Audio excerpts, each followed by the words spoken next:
지금 시기는 내 집 마련하기 좋은 시기라고 봐요. 갭 투자 금액 얼마짜리가 가장 좋을 것 같으세요? 지금 1억짜리는 없고요. 네, 1억. 최소 1억 5천. 1억 5천. 네, 1억 5천부터 그 위로는 쭉 다 괜찮다고 봐요. 자, 그러면 조금 더 저희 구독자분들을 위해서 구체적으로 한번 좀 질문 좀 지난번에도 엄청 디테일하게 들어오셨는데 집요하게 들으면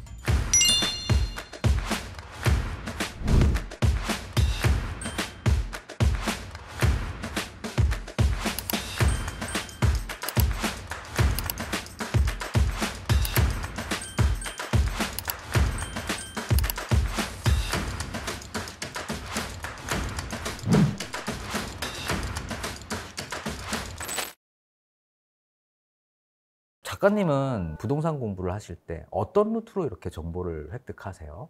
일단 많이 가보긴 합니다. 아, 임장. 네. 임장은 대동여지도를 집필하신 김정호 선생님보다 네. 이 서울 경기도는 더 많이 돌아다녔거든요. 아. 네, 그래서 서울 경기는 이미 다 알고 있어서 새로 지어지는 그 현장들 거기만 가보던지 아니면은 뭐 새로 분양하는 곳들 이런 곳들만 가보고 또 신도시 같은 곳들 네, 이런데 좀 제가 몰랐던 곳들만 가보고 나머지는 뭐 딱히 가보진 않습니다. 이미 작가님 뭐 얼굴 다 알려져가지고 중개업소 가서 이렇게 물어보기도 힘들 것 같아요. 네, 그렇긴 해요. 아, 네. 그래서 모자 쓰고 안경을 다른 거 쓰고 갑니다. 정말. 그럼 못 알아보나요? 네, 그럼 못 알아보세요. 아, 네네. 그래도 이런 중개업소 사장님하고 이야기 좀 많이 하시는 편이세요? 아니면 임장 위주로 하시는 편이세요? 그분이 만약에 시간이 많으시고 뭐 좀 심심하시다면 얘기 좀 합니다. 근데 그분들 나름도 너무 그 자기가 오래 있었던 지역이라 그 지역을 과소평가하시는 분들도 있고 또 어떤 분들은 너무 호재에 대한 기대가 크신 분들이 있어요. 그래서 이게 갈리기 때문에 그 두 분의 중심점을 잘 잡아야 될 것 같아요. 내 스스로. 딱 갔어요. 새로운 지역을 갔어요. 네. 내가 중개업소 뭔가 사장님하고 이야기를 하고 싶어. 네. 그럼 어떻게 좀 힌트, 팁. 그래도 처음에 아이스 브레이킹 하는 이런 방법들이 있잖아요. 매수 분위기, 호가 분위기는 어떤지, 전세가 분위기는 어떤지 뭐 그런 것들 좀 물어보기도 하고 또 이 지역이 좀 좋아질 만한 그런 요소가 있는지 근데 당장 뭐 착공을 이미 했거나 이런 것들은 맞는데 이런 계획이 발표됐어요 이런 거는 안 들으시는 게 좋고요. 아, 네. 네. 시간이 오래 걸리니까. 네. 뭐 그런 뭐 소소한 얘기들 합니다. 자, 그러면 투자자 입장과 네. 실수요자 입장에서 부동산을 접근하는 방법은 분명히 달라야 될 것 같아요. 네. 이런 접근 포인트 좀 비교해서 좀 알려줄 수 있을까요? 그러니까 실수요자는 내가 실거주를 하겠다는 거잖아요. 네. 그래서 만약에 어떤 분들은 나는 교통이 제일 중요하다 하면은 교통에 포커스를 맞추는 게 좋고 그리고 나는 학군이 중요하다 하면은 이 정도 학군임에도 불구하고 시세가 이 정도네 라고 형성된 곳들이 있거든요. 네. 그런 곳들을 가는 게 좋다고 봅니다. 그런데 많은 분들이 실거주도 하면서 시세도 좀 올랐으면 좋겠다 이거잖아요. 네, 그래서 맞습니다. 이럴 때는 좀 다양하게 접근을 해야 돼요. 내가 원하는 거 하나 정도는 포기해야 됩니다. 네, 뭐 네. 신축을 포기하든 네. 뭐 학군을 포기하든 뭐 이런 둘 중에 하나는 포기해야 되거든요. 그러니까 실거주도 만족하면서 투자도 만족하는 것들은 굉장히 고가일 가능성이 커요. 네, 그래서 하나는 포기하셔야 됩니다. 네. 자, 포기를 해야 된다면 어떤 거는 꼭 가지고 가야 되죠?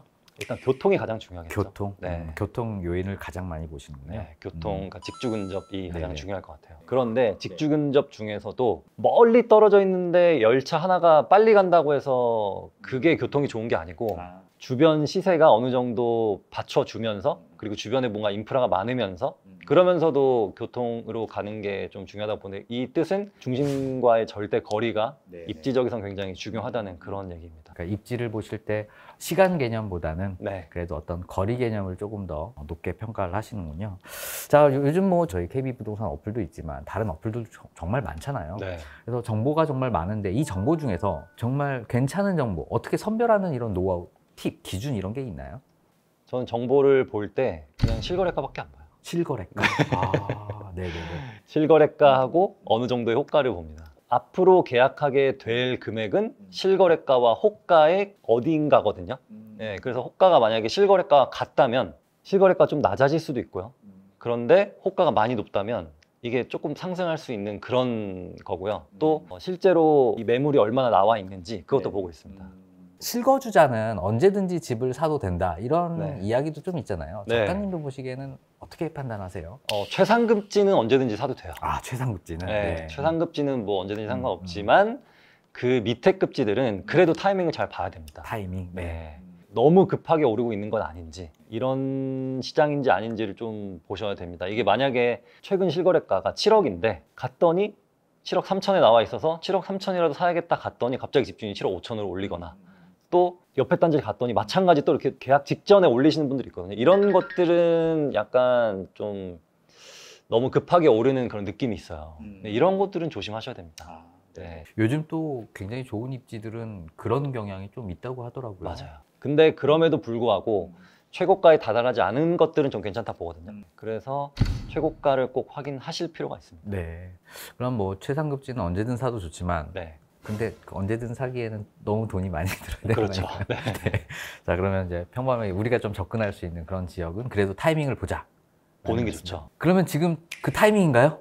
저는 그 타임이라고 봅니다. 아, 네. 네, 일단 전세가가 많이 올라가고 있고 우리가 생각하는 중급지, 예를 들면 평촌, 수지, 또 하남, 또 관악구, 이런 그런 중급지라고 보는 곳들은 네. 사실 사실 고점 대비 25% 정도 지금 내려와 있는 곳들이 많아요. 네. 네, 그런 곳들은 저는 안전마진이 있다고 생각합니다. 그러면 상중급지보다 중급지가 낫나요? 아니면 그래도 지금 막 시세가 그래도 움직이는 이런 곳이 낫나요? 돈이 많으신 분들은 상급지로 가시고, 네, 약간 조금 종잣돈이 좀 타이트하신 분들은 그래도 안전마진이 있는 걸 가는 게 좋습니다. 그리고 그거밖에 볼 수가 없어요, 현재는. 좀 요즘 뭐 갈아타기 하시려고 마음 먹으신 분들이 생각보다 내가 가려고 하는 곳은 이미 다 올랐고 맞아요. 내 물건은 좀 더 싸게 팔아야 되고 뭐 이런 상황이라 갈아타기 자체가 조금 힘든 시장이 된 듯한 느낌이 좀 들긴 하더라고요. 네. 과거 대비 예를 들어서 2018년에는 3억 차이였는데 네. 지금 5억 차이다?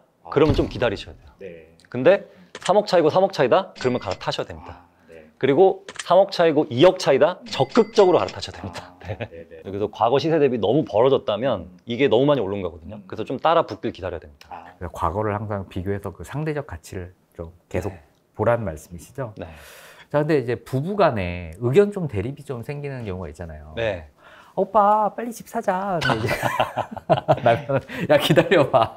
부동산 더 폭락한데 네. 기다려봐. 이런 의견이 좀 갈릴 때가 있어요. 네. 자, 이렇게 의견이 갈리면 어떤 기준으로 판단하는 게 좀 좋은 건가요? 일단 남자는 여자 말을 들어야 되고요. 특히 결혼했을 때. 아, 정말 결혼하셨죠? 네. 네, 몇 년 차시죠? 13년 차입니다. 아, 13년 차. 네, 가정의 평화를 위해서인가요? 아니면 재테크 어떤 기준이 있나요? 일단 여자의 촉이라는 것도 있거든요. 아, 네. 그리고 내 집 마련을 계속 미루다 보면 계속 미루게 됩니다. 한도 끝 없이 미루게 돼요. 그래서 은퇴를 하고 나서 네. 그제서야 내 집 마련 해볼까? 라고 하면은 시세가 이만큼 올라가 있죠. 네. 그래서 저는 지금 시기는 내 집 마련하기 좋은 시기라고 봐요. 네. 굳이 내가 실거주를 하지 않더라도 나는 저렴한 전월세에 살면서 그래도 괜찮은 아파트를 미리 그 갭으로 사두는 거, 저는 이 방법을 되게 추천하거든요. 이런 방법으로 일단 내 집 마련 자산을 일단 취득해두고 네. 나중에 들어가도 되고 이거를 나중에 그냥 매도를 해서 다른 상급지로 옮겨도 됩니다. 뭐 이런 말씀 드리기 좀 그렇지만 갭 투자 금액 얼마짜리가 가장 좋을 것 같으세요? 지금 1억짜리는 없고요. 네. 최소 1억 5천. 1억 5천. 네, 1억 5천부터 그 위로는 쭉 다 괜찮다 봐요. 아. 그래도 지역이 뭐 이렇게 아까 말씀하셨던 이런 경기 일부 부분 안쪽에서만 판단을 하고 계시는 거죠? 맞습니다. 제가 아까 말씀드린 거긴 벗어나진 않아요. 아, 네. 그 안에서 네. 최소 이제 1억 5천에서부터 그 5천부터. 이상은 네. 괜찮다. 집 사는 것도 절대 금액 자체가 좀 많이 높아져가지고 네. 쉽진 않네요. 네, 음. 맞아요. 김밥도 많이 올랐어요. 네. 김밥도 보니까 6,000원이더라고요. 아, 6천 맞아요. 그리고 이 맞아요. 여의도 도시락이 네. 다 15,000원이에요. 아, 이거는 맞습니다. 네. 좀 아니지 않나? 네, 그래서 한솥 도시락을 애용하고 있습니다. 우리 물가도 오르는데 이런 현실 자산의 대표적인 부동산이 안 오른다는 것 자체가 조금 넌센스일 것 같긴 해요. 맞습니다. 네. 네. 그래서 조금이라도 조금 준비를 하셔라 이런 말씀을 좀 주시는 것 같은데 투자는 개인의 어떤 책임이니까 네. 그래서 우리 구독자분들이 아마 스스로 잘 판단하시리라고 생각이 됩니다. 자, 그러면 만약에 사야 된다, 갭 투자를 좀 해야 된다. 네. 그러면 그래도 내가 지역 이제 말씀해 주셨으니까 그 네. 지역 중에서 어떤 아파트를 선별해야 되는지 그런 기준이 좀 있나요? 일단 저는 구축보다는 신축이 더 좋다고 봐요. 아, 근데 좀 비싸잖아요. 그래도 그게 전세가가 더 높습니다. 아, 오히려 갭 투자 금액이 적다라는 말씀이시죠? 네, 그리고 음. 그게 좀 더 상승력이 높아요. 아, 지금 공사비가 네네. 너무 올라서 새로 짓기 쉽지 네, 않죠. 리모델링도 어려워졌고 음. 재건축도 어려워졌고 그리고 무엇보다 젊은 세대들이 신규 수요기 때문에 이분들은 그래도 신축을 좀 더 선호합니다. 아, 네네. 저 같은 경우는 그냥 구축도 그냥 사는데 이 젊으신 분들은 그래도 신축을 좀 선호하거든요. 그리고 오히려 거기가 생활비가 적게 들어요. 왜냐면은 그 헬스장, 요가 이런 것들이 워낙 저렴하기 때문에 밖으로 안 가도 그냥 집 안에서 이 단지 내에서 다 해결할 수 있어서 오히려 생활비가 더 적게 듭니다. 아, 그렇군요. 신축이면 몇 년 차까지 보세요? 2011년, 12년? 아, 이때 지은 거 이후로는 신축이라고 봐요. 아, 2011년 이후? 네. 그래도 꽤 한 13년 차까지 이렇게 맞아요. 보시는 거군요. 네, 이게 과거에는 5년만 지나도 준신축이었는데 네네. 지금은 신축이 너무 없어서 전 이 정도까지 신축으로 보고 있습니다. 네, 알겠습니다. 자, 그러면 조금 더 저희 구독자분들을 위해서 구체적으로 한번 좀 질문을 좀 지난번에도 엄청 디테일하게 들어오셨는데 집요하게 들었는데. 네, 그래서 네. 댓글에 반응이 좋았던 것 같아요. 아, 네네. 또 우리 또 작가님은 진짜 나오셔서 아낌없이 이렇게 푸시니까 그게 네. 너무 감사한 것 같아요. 아, 한번 질문 들어가도 되나요? 네네. 자, 우리 뭐 직장인들 뭐 돈이 있으면 얼마나 있겠습니까, 솔직히. 그죠? 자, 수중에 1억이 있다. 1억이 있어요. 근데 전세 대출 뭐 2억 빌려가지고 집을 한번 임차를 한 4년 더 살지. 네. 아니면 좀 무리해서 4억 정도 빌려가지고 5억짜리 좀 집을 좀 준비를 할지. 자, 어떤 게 좀 좋은가요? 전 둘 다 반대. 둘 다 반대. 네, 둘 다 반대. 그 4억 대출 받는 게 너무 많고요. 그리고 전세 또 이렇게 길게 가져가는 것도 리스크가 있고. 제가 한번 딱 맞춰볼까요? 네. 그럼 1억으로 갭 투자하고 월세 살아라? 맞습니다. 아, 네. 네네. 그래서 월세 저렴한 곳들이 빌라뿐만 아니라 아파트도 되게 많거든요. 우리가 또 살만한 곳 아파트들 월세로 저렴한 곳들이 되게 많아요. 예를 들면은 월세도 살기 좋은 곳, 평촌역 주변에 네네. 거기에 구축 아파트들이 월세가 뭐 한 6, 70? 이 정도예요. 그래요? 네. 그리고 아파트인데? 나 아파트인데. 그리고 뭐 20평대 2명이 산다? 그러면은 월세가 한 90 정도 하거든요. 네네. 그럼 저는 뭐 인당 45, 45 낸다 생각하고 이런 것도 저는 괜찮다고 생각합니다. 또 뭐 광명시에는 하안주공도 있고 중랑구 쪽에도 그쪽도 뭐 저렴한 월세들이 있고 하기 때문에 빌라 전세가 조금 걱정되시는 분들은 아파트 반전세로 구축 아파트 반전세로 거기에 좀 사시면서 나머지는 투자하는 게 저는 훨씬 낫다고 봐요. 작가님은 어떻게 이렇게 잘하세요? 이거 해오셨어요? 네, 이렇게? 저도 네. 결혼한 지 13년 됐는데 네네. 11년 동안 월세 살았습니다. 아, 정말요? 네. 되게 저렴한 월세 쭉 살아왔어요. 그래서 나머지 돈은 다 투자했거든요. 그게 되게 좋았던 것 같아요. 네. 제가 처음에 살았던 오피스텔도 월세 45만 원이었고 그리고 마지막에 살았던 곳이 110만 원이었나? 그래도 꽤 네, 높아졌네요. 그때는 네. 3명이어가지고 자녀가 생겼으니까. 쓸 수밖에 없는데 보증금은 굉장히 많았어요. 보증금이 뭐 3천이었나 막 그랬거든요. 그래서 이렇게 투자를 할 수 있었던 것 같아요. 좀 궁금한 게 있는데 요즘 뭐 다주택자들 규제가 많기 때문에 네. 뭐 집 한 채 이상 가졌을 때는 오히려 세금이 더 많잖아요. 네. 어떻게 투자를 좀 하세요? 일단 그 종부세는 네. 걱정 안 하셔도 돼요. 비싼 걸 사야 종부세가 나오거든요. 네. 네, 비싼 거 안 사면 종부세 안 나오고 그리고 취득세가 부담이 될 수 있는데 그래서 처음에 살 때 조금 제일 좋은 걸 사고 그 다음부터 취득세가 나오는 구간부터는 조금씩 저렴한 것들을 사면 됩니다. 그래도 여전히 뭐 2주택, 3주택을 사는 게 낫다라는 의견이시죠? 네, 근데 저는 최대 3주택까지만 보고 있어요. 네, 최대 3주택까지고 그 이후부터는 좀 좋은 걸로 하나씩 더 상급지로 올라가는 전략이 더 좋다고 봅니다. 네네네. 그냥 세금을 내더라도 그래도 괜찮은 거다라고 하면 그래도 사는 게 낫다라는 말씀이시죠? 네. 네. 자, 그러면 이번엔 뭐 5억짜리 우리가 예를 좀 들었긴 했지만 실은 뭐 수도권 평균 가격이 그래도 7억대잖아요. 네. 만약에 돈을 조금 더 써서 7, 8억대 만약에 아파트를 산다. 어느 지역을 좀 보면 될까요? 일단 5억대는 괜찮은 것들이 다 없거든요. 음. 이 최근에 5억 후반인 것들이 다 6억으로 올랐어요. 이미 그래서 올랐나요? 네. 6, 7억대를 좀 말씀드려 보면 7호선 라인에 있는 네. 뭐 관악 뭐 이렇게 붙어 있는 단지들이 있어요. 뭐 관악 푸르지오, 뭐 관악 드림타운, 뭐 이런 것들이 있어요. 여기가 관악구긴 한데 사실은 동작 권역이거든요. 그렇죠. 네, 저는 여기도 괜찮다고 보고. 숭실대 넘어가기 그 사이에 네. 네. 그리고 신이문역, 그러니까 이문동 쪽에 있는 그쪽 단지들도 괜찮다 봅니다. 일단 이문이라는 곳이 입주를 많이 앞두고 있기 때문에 많이 좋아지거든요. 네, 그래서 이문동 시세가 저는 좀 눌려 있다고 보고 있고요. 네네. 여긴 다 5구죠? 말씀하시는 게. 네, 5구입니다. 네.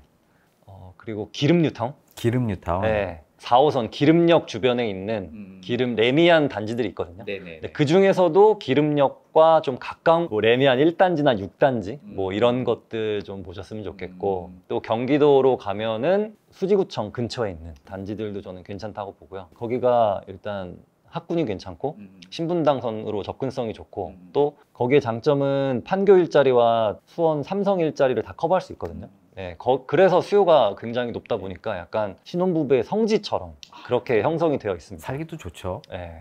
사실 뭐 광명이나 하남도 좋긴 한데 거기는 이미 시세가 좀 많이 올랐고요. 네. 그러면 뭐 관악, 신이문, 기름, 뭐 수지. 자, 4개 중에서 원탑을 골라주시면. 네. 아, 너무 갔나요? 너무 네. 이거는 네. 이거 거의 동급시라고 봐요. 아, 네. 네, 이유는 일단 연식이 다 비슷합니다. 연식이 다 막 20년 차씩 됐거든요. 그래서 네. 연식도 비슷하고 그리고 입지면으로 보면은 뭐 관악 쪽, 동작 쪽이 더 좋긴 하지만 아무래도 역과의 거리와 언덕과 뭐 약간 이런 것들이 단점이 있고 또 수지 같은 경우는 약간 서울과의 그 지하철로 빨리 가지만 나머지 교통수단 좀 시간이 걸리거든요. 네, 그런 또 한계점이 있고 그래서 저는 각자 장단점이 있다 봅니다. 네. 그래도 뭐 하나를 선택해야 되잖아요. 잠깐 어디 선택하실 거예요? 네. 그리고 또 네네. 비슷한 금액대로 또 볼 수 있는 곳이 신정 뉴타운이 있어요. 아, 신정 뉴타운. 네. 네네네. 신정 뉴타운에서도 뭐 신정동 롯데캐슬 이런 거 있거든요. 아, 네네. 중간에 있는 거. 네, 저는 거기도 괜찮다고 목세나도 있고, 목세나보다 롯데캐슬을 조금 더. 네, 지하철역과의 보시면. 거리 때문에. 네. 좀 고른다면 저는 신정동을 고르겠습니다. 고른다면? 네. 네, 이 중에서. 네. 근데 거기가 아마 시세가 좀 더 비쌀 거예요. 네, 여기보다. 네네. 아무래도 이쪽은 다 이제 새로운 이제 뉴타운 지역이다 보니까 말씀하신 신축 부분이 좀 있을 네. 것 같습니다. 네. 그래서 입지가 비슷하다면 신축을 사는 게 좋습니다. 앞으로도 신축이 더 강세가 보일 것 같아요. 그 보인다는 게 한 몇 년 정도 유효 기간 좀 있을까요? 뭐 한 10년, 15년은 가지 않을까요? 그 정도까지? 네, 왜냐하면 최근에 지어진 것과 한 20년 차 된 것들이 상품성 차이가 많이 나요. 그리고 최근에 지어진 것과 10년 전에 지어진 거는 거의 비슷합니다. 외관도 비슷해요. 실내만 좀 낡았고 외관 같은 건 다 비슷하거든요. 뭐 지하철장 다 들어가 있고 앞으로 그 신축의 효과는 10년, 15년은 충분히 가지 않을까 싶습니다. 네. 이렇게 아낌없이 이렇게 자꾸 이렇게 뿡뿡 다 이렇게 내보내 주셔가지고요. 너무 제가 구독자분들 대신해서 감사하다는 말씀 드리고 싶고요. 네. 뭐 갈아타기 한번 좀 여쭤볼게요. 네. 뭐 신혼 부부가 이제 샀어요, 작은 집을. 근데 네. 이제 애가 생겼단 말이에요. 그럼 평수 갈아타기 괜찮습니까? 아니면 오히려 지역을 옮기는 게 좋습니까? 투자적으로는 별로 좋지 않습니다. 네. 네. 실거주 만족도는 좋겠지만 투자적으로는 저는 조금 아쉽다 봐요. 오히려 그냥 더 상급지로 점프하는 게 더 좋긴 합니다. 오히려. 네. 네. 그러면 같은 금액대에서 상급지 뭐 10평대 이런 아파트들도 있잖아요. 네. 네. 이런 아파트들 괜찮나요? 아니면 어떤 거? 10평대도 네. 그 20평이 오르는 것과 비슷하게 시세 흐름이 있긴 하지만 대세 상승기가 왔을 때 10평대는 못 치고 올라갑니다. 일단 집값이라는 것은 맞벌이 부부가 네. 돈을 합쳐서 사야 되기 때문에 10평대는 두 명이 못 살아요. 왔다 갔다 막 어깨 부딪히고 되게 불편합니다. 그래서 최소 방 3개는 있어야 돼요. 그래야만이 대세 상승기가 왔을 때 잘 올라가거든요. 네. 그래서 뭐 4구든 5구든 5구든 방 3개는 있었으면 좋겠습니다. 네. 그럼 방 3개의 그 주거용 오피스텔은 어때요? 우리가 그거를 흔히 주상복합이라 부르잖아요. 그런 것들이 어떤 상징성이 있으면 괜찮아요. 아, 상징성. 그 지역에 상징성이 있거나 학군이나 교통이 너무 좋다면 저는 괜찮다 보거든요. 트라펠리스 막 이런 어떤 네. 브랜드 같은. 네, 마포의 트라펠리스, 목동의 트라펠리스, 하이페리온, 또 서초에 있는 아크로비스타, 또 강남에 있는 그 타워팰리스 이런 것들은 좀 괜찮다 보는데 나머지 좀 어정쩡한 주상복합들은 주상복합이라는 그런 꼬리표 때문에 사람들이 매수를 꺼리는 경향이 있거든요. 네, 그런 것들은 주의하셨으면 좋겠습니다. 밸런스 게임 또 밸런스 준비했습니다. 게임. 네. 네. 8호선 연장 라인을 살 거냐? 아니면 GTX 라인을 살 거냐? 하나, 둘, 셋! 이거 고민되긴 하는데 네. 여러분들이 투자를 위한 거니까 네. 네,